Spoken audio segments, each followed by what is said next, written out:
Hello, and thank you for joining us for another 5 cheap and easy mechanic tips, tricks, and hacks. Insanely cool cars, tool reviews, and auto repair videos. Tip number 5. Use an old hose to help you install that spark plug. Now, old transmission hose seems to work fine for me, and just a length about 7 inches. And slip it up over the ceramic of the spark plug, and you can get down in there and just spin it right into place. Now, another trick I like to use for this is the end of an old spark plug wire, which I then put a couple of pieces on here so I can put my gapper on the other end. And then I've got my gapper, an old piece of spark plug wire that's nice and straight. It's just as long as the piece of hose. I can slip that on the spark plug, and I've got even more control. And I've got that there to remind me to gap the plug.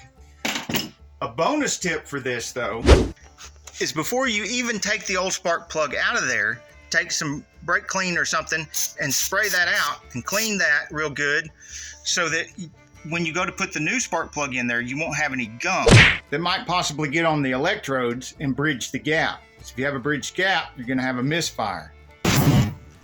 Tip number 4 is usually one of the first tips that DIYers and mechanics learn. You take the spark plug wire loose and stick an old spark plug in there and touch the metal of the spark plug to something so you can spin the engine over to see if you've got spark during a no start condition.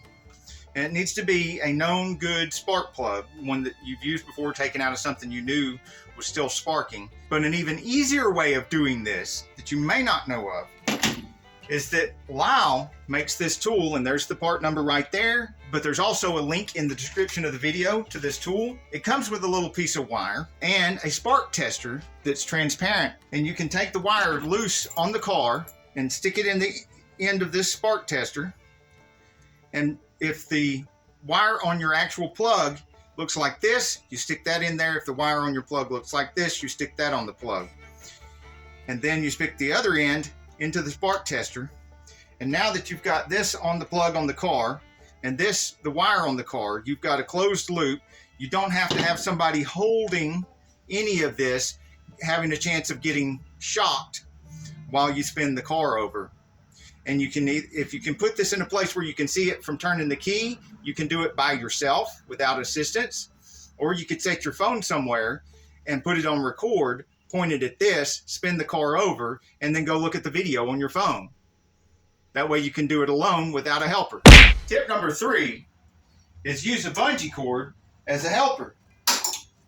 This could be your best friend when your best friend is nowhere to be found. And I mostly use this for holding up brake calipers, or holding up wire harnesses out of the way, or holding hoses out of the way while I'm working. And a bonus tip is, see this little fringe looking stuff on here that's mostly white or used to be white? The reason I have this on here is because it makes it a whole lot easier for me to see my bungee, my dirty, nasty bungee, hanging from the car, and I don't forget and leave it on the car after I'm done with the job. One more thing I like using this bungee for, because I leave it on my roll cart, and my roll cart has a drawer, and I don't like having to lock the drawer all the time, I'll take the bungee and come around and hook it right there.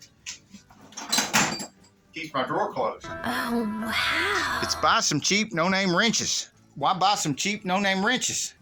Well, because you're going to accumulate a whole drawer full of cut up and bent up specialty wrenches that you make certain tools to get into certain places so you can beat book time.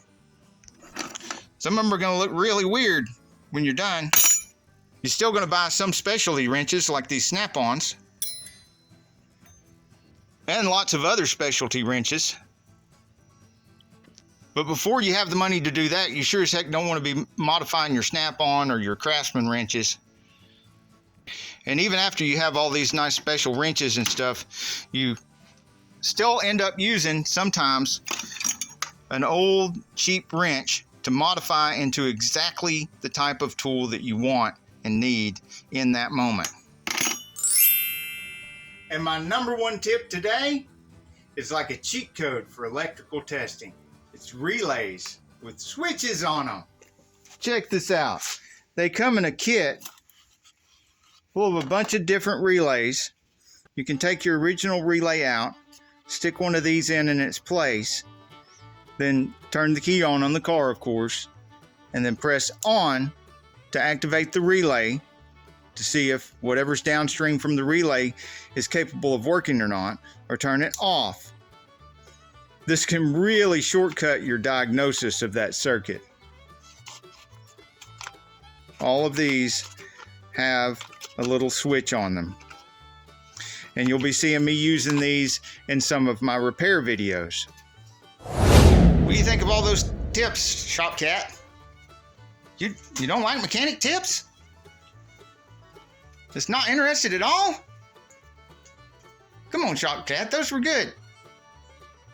She is not impressed. Maybe Shop Cat would be impressed if you commented something you liked about the video that you'd like to see me do more of.